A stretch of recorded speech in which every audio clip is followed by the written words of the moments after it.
Welcome to Public Health Matters, where we talk about matters of public health. I'm Bobby Bagley, Chief Public Health Official and Director for the Division of Public Health and Community Services. And I'm joined today by Sarah Aces, our Health Promotion and Communication Specialist. And we are going to talk about the celebration of National Public Health Week, a time where we get to honor all of those who contribute to, partner with, and join us as we protect, promote, and prevent disease, promote well-being in public health. So Sarah, thank you so much for being here this afternoon.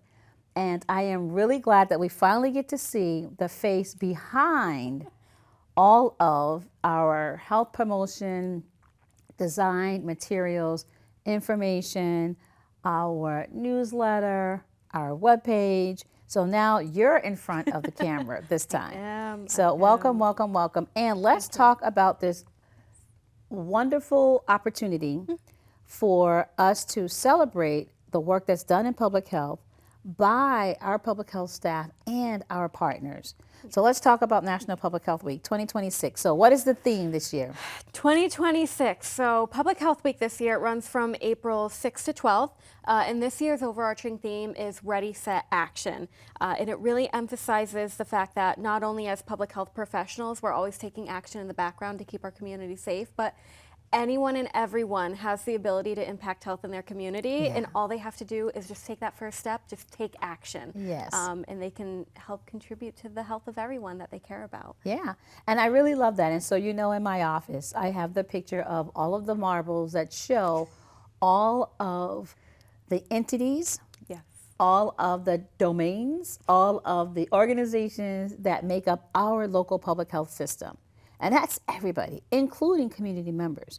So it's not just those of us who have the charge of protecting, promoting, and preserving the health of the public through our local public health department, but it's also our faith-based organizations. It's also our first responders, police and fire. It's our librarians. It's our schools at the grade level, high school level, at the college level. It's all of those who contribute to the growth, the knowledge, the understanding. It's our hospitals, right? Well-being and healthcare. All of those make up the public health system.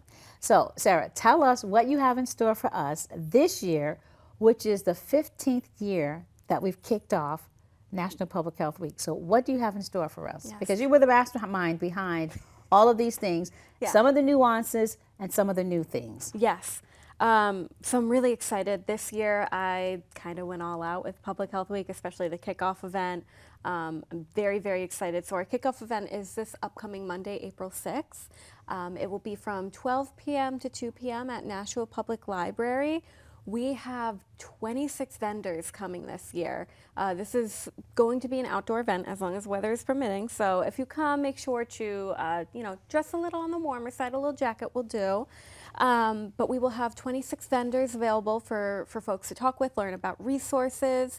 We have the Walk with the Mayor.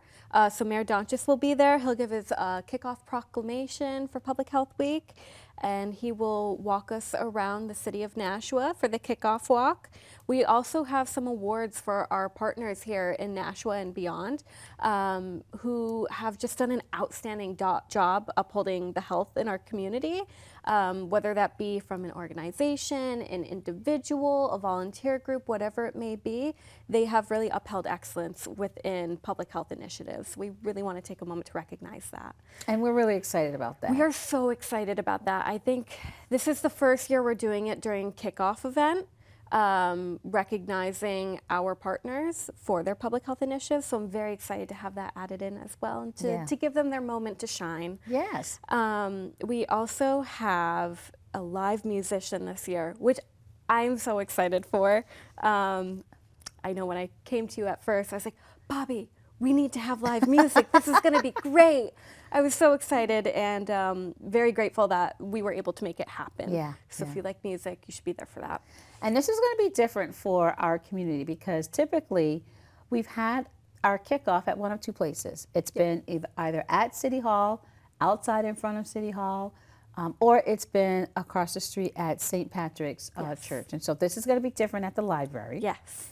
But we're looking forward to this. The kickoff with the walk That's traditional. Yes. We've done that for the past 15 years, and so we always look forward to that.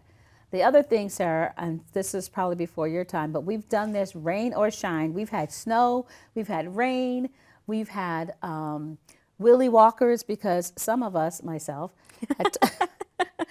I torn my Achilles tendon for one of these, and no matter what happens, we get out there and we do that walk, because this is really important to kick this off, bring attention to the work that's done in public health, and for people to understand that there's so much a part of it. So again, it's not just the official positions, that we hold at the health department, but it's everyone seeing the role that they play in public health. So take us through the week. Yeah. What are some things that we could look forward to? Okay. So we just went over the kickoff event. So that's the first thing. Yes. We also have, during that kickoff event, it's kind of like an additional event happening at the same time. Yeah. We have free hands-only CPR and Stop the Bleed courses that we're offering to anyone in the community. Anyone can come, anyone can learn how to stop a bleeding emergency and hold someone over safely until professionals arrive, and the basics of CPR. Because we know when someone goes into cardiac arrest, time is of the essence. So if somebody knows how to provide life-saving care like CPR, you're able to very greatly impact the community and the people that you love in those situations. So we're promoting that and hoping people will go to that to learn. So that's kind of our first thing alongside kickoff event. So that'll be on Monday. That'll be on Monday. That's running from 11 a.m. to 2 p.m. So just an hour before kickoff starts, it'll be happening. So that's the first event, and we partnered with ACE Training and Consulting for that one, so they're providing the training for those courses. Next Tuesday, and I also would like to just give a very big shout out once again to our partners. They have gone just above and beyond this year for partnering with us for Public Health Week and hosting events in celebration of Public Health Week, so I just want to kind of start with that as well. Thank you, everyone. So that is the first one. On Tuesday, Nashua Public Library from 10 a.m. to 11 a.m. This is Tuesday, April 7th. They are hosting an adult-only field trip to the Nashua Division of Public Health and Community Services. And first of all, how exciting. An adult field trip? I want to go on more field trips. That's so cool. So anyone within the community is able to come over to the Nashua Division of Public Health and Community Services from 10 a.m. to 11 a.m. You'll get a guided tour throughout the division, stop at each of the different departments within public health, and get a rundown from a staff member of that department of kind of what they do, what services they provide to the community, what a day in their life looks like within the role, answer any questions folks may have, and kind of get a background tour of what it looks like back there and see behind the curtain, if you will. Yeah. So again, 10 to 11, and you'll really just get a sense of what happens behind the scenes, because I feel like a lot of what we do at Public Health, the community is unaware of. So it's a great opportunity. It is. And you won't need a permission slip. And you won't need a permission slip. Nobody has to sign anything for you. So that's the first event.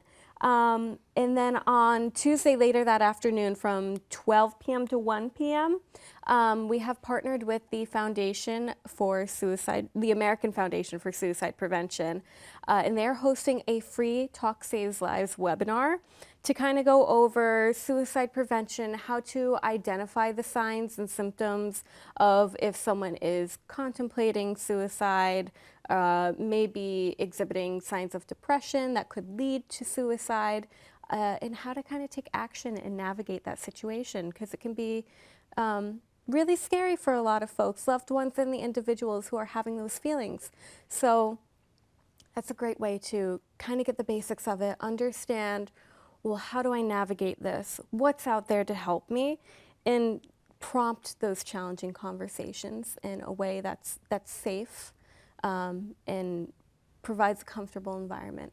Yeah, and giving people knowledge, because it allows for folks to have the strength that's needed to have these courageous conversations. Absolutely. Right? And so that's actually going to be really good, because the webinar, Talk Saves Lives, is really, really important for suicide prevention. Absolutely. It's it can be very hard for individuals to ask for help. So if someone extends that hand out, they'll be much more likely to express what's going on. Right.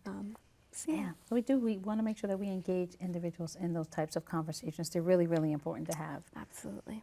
All right, so tell us about Wednesday. So I'm not sure if I'm going to pronounce this correct, Yes. but there is going to be free Qigong or Qigong classes. I'm still unsure of the correct pronunciation as well. Qigong, let us know. There is a free Qigong class that is being hosted by the Arlington Street Community Center. This is on Wednesday, April 8th. It's from 10 a.m. to 11 a.m. And this will be led by Dr. Laura Chan. So for anyone who is unaware, Qigong is the practice of cultivating Qi, which is the life force energy, through focused movement, breath work, intention, and proactive gong, if you will. So protecting your energy. So this, I am kind of envisioning some energy movement, very intentional internal work. I think it'll be nice, very calming. Right. It seems very cool. Yes. So that is Wednesday, April 8th, 10 a.m. to 11 a.m. This is for teens and adults, and it's open to everyone, completely free of cost. Now, is there registration? And is there a limit to the number of individuals that can actually attend? There is a registration. It is linked on our webpage.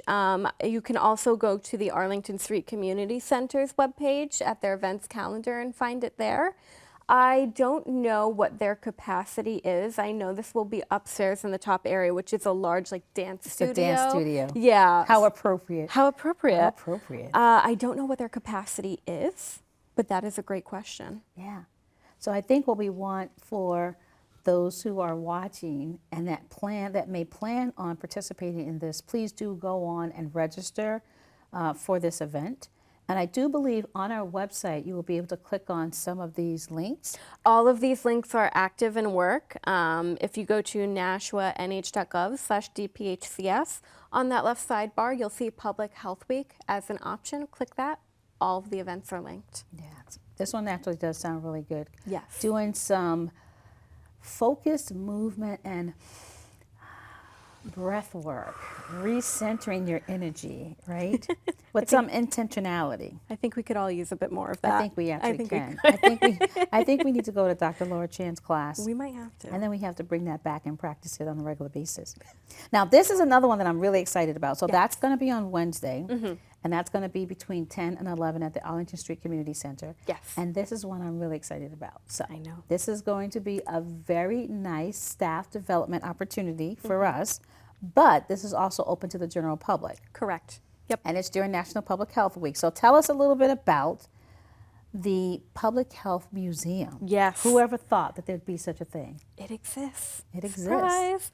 The Tewksbury Public Health Museum, they are open every week of the year, and they're really cool, and I definitely think you guys should check them out and learn about the history of public health, kind of how public health has evolved over the years, get to see some of the really cool older materials and artifacts that they have there.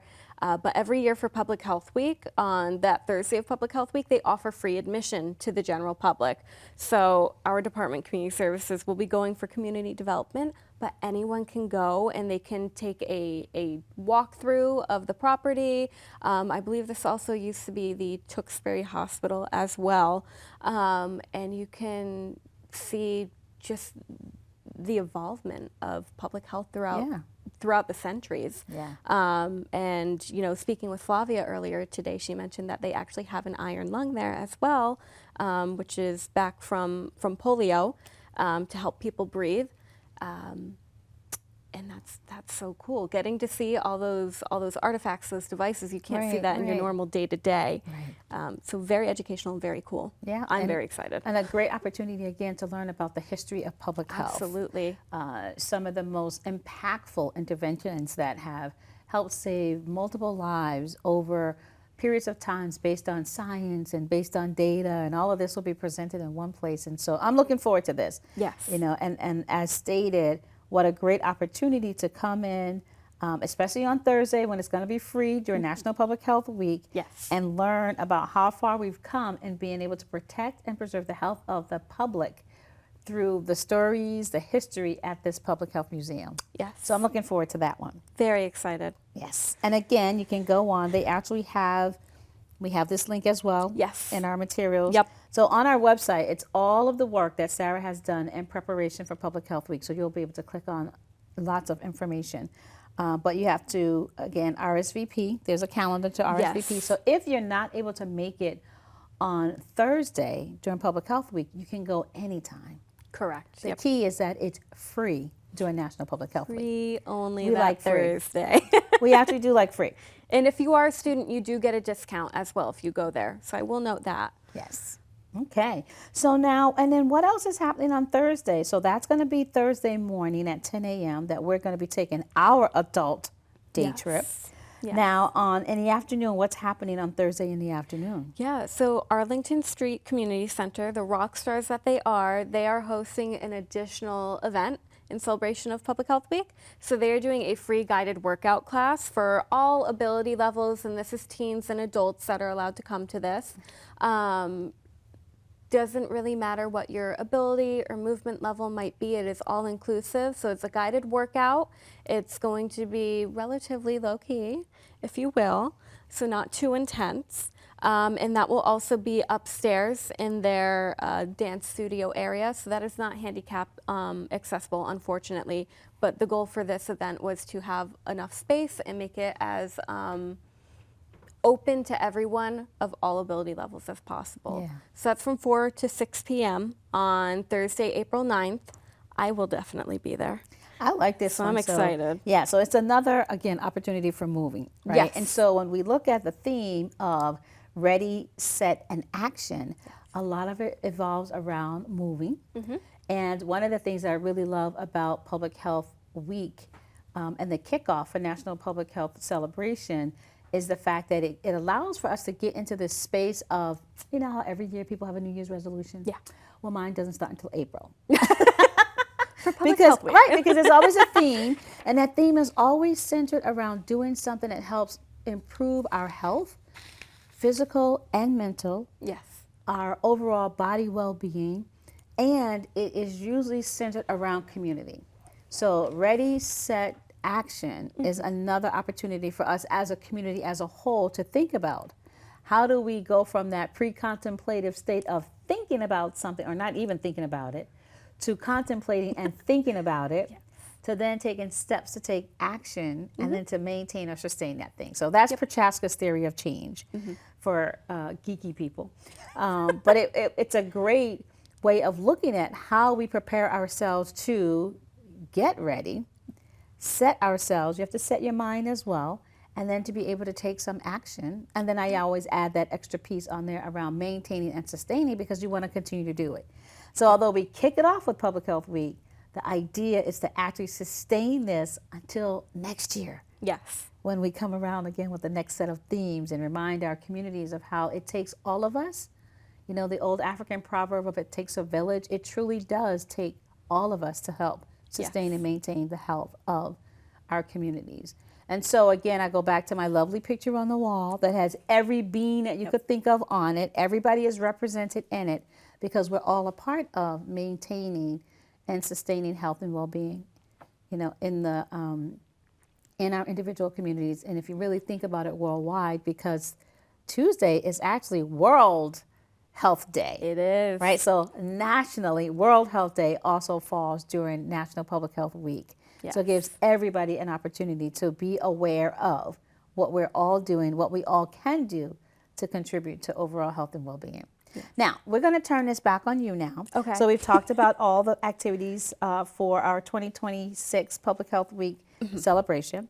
Now, as the Health Promotion and Communication Specialist, because this is your first time being in front of the camera, Sarah, tell us a little bit about your role as our Health Promotion and Communication Specialist, and why is that such an important role in public health? Absolutely. So a lot of what I do, and this is how I like to explain it to people, is outward facing. So things that you see come out of the division, whether that be educational materials like brochures, event flyers, billboard ads, social media information, the weekly newsletter, I handle all of that. I do our marketing and I do our communication.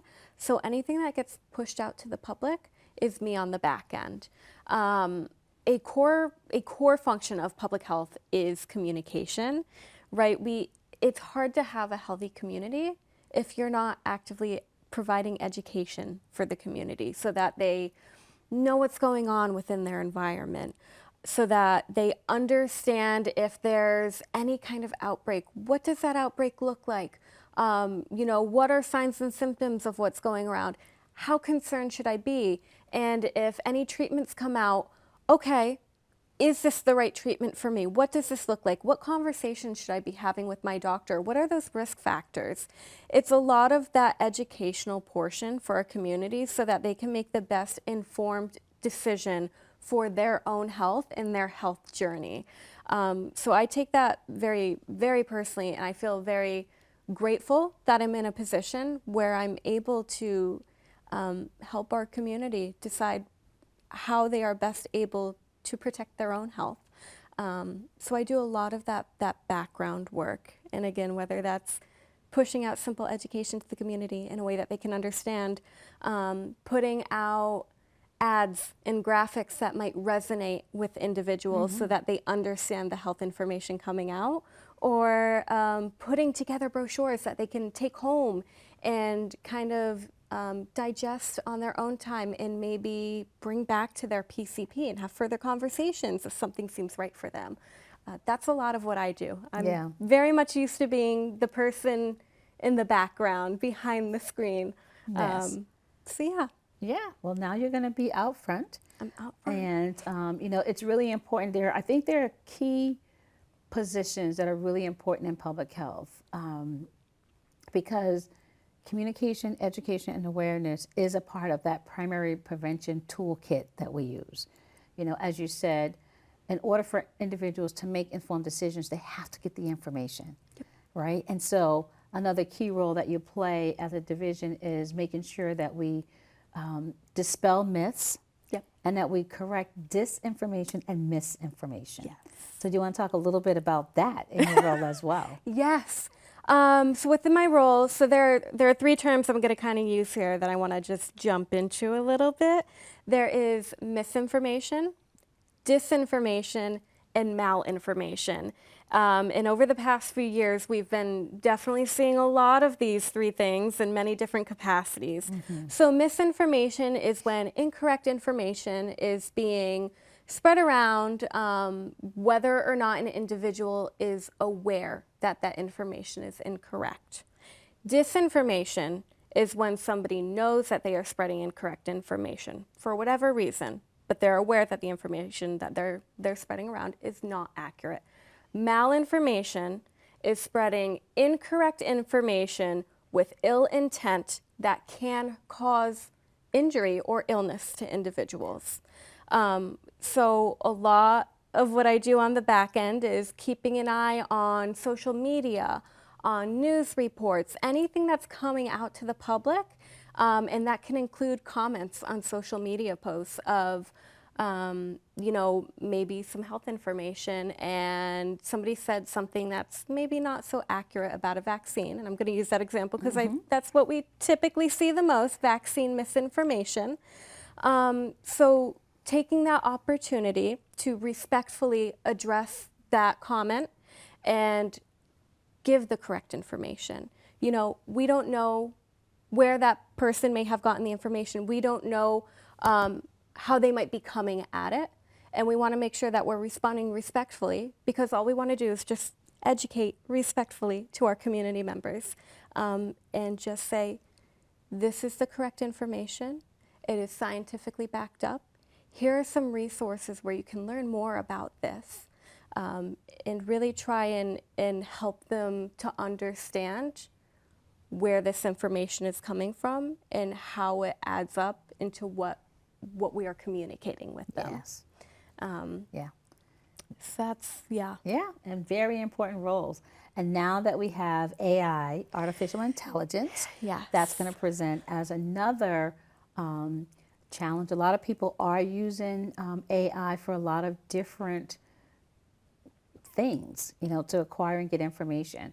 What are your thoughts on that? And I know even for myself, I looked something up using AI. I looked it up a little bit later and the information changed, the dates changed wrong for different names. Yeah. So what are your thoughts about that? For people that want information, because the work that we do is complex. Yes. The information that we provide, we try to take complex information and we try to put it in bits so that people can understand it. What are your comments with regards to a person using AI to try to understand some of the nuances of public health things, even with vaccines in about like 30 seconds? How would you, what is your thought on AI? AI is an extremely powerful tool that can help individuals get a better understanding of, health literacy, education, topics that are maybe challenging to digest, especially when you get into the legislative field. Oh my goodness, that language is super complex and hard to understand. So it is a great resource for turning to and asking, can you help me understand this? Can you break it down? One of the things I do want to raise awareness is, though, with AI, it will uphold bias, right? And there isn't a lot of fact checking as well with AI. So you have to make sure when utilizing AI, if it's giving you facts, I always like to put in, where did you get this information from? Because a lot of the times it has come back and said, it's great that you checked that. We don't know where we got this information, right? So we want to make sure that we're fact checking AI and also making sure that we're not unintentionally consuming information with a bias. So we want to say, can you give me this in an unbiased perspective using evidence-based information and reliable sources? That way we're getting that information that is trustworthy and backed by science. And that's how we work in public health. That's how we work in public health. Sarah, thank you so much for being here today, for helping us kick off National Public Health Week. I'm Bobby Bagley, and I'm reminding you to have a great day today and a better day tomorrow. I'll see you next time on Public Health Matters.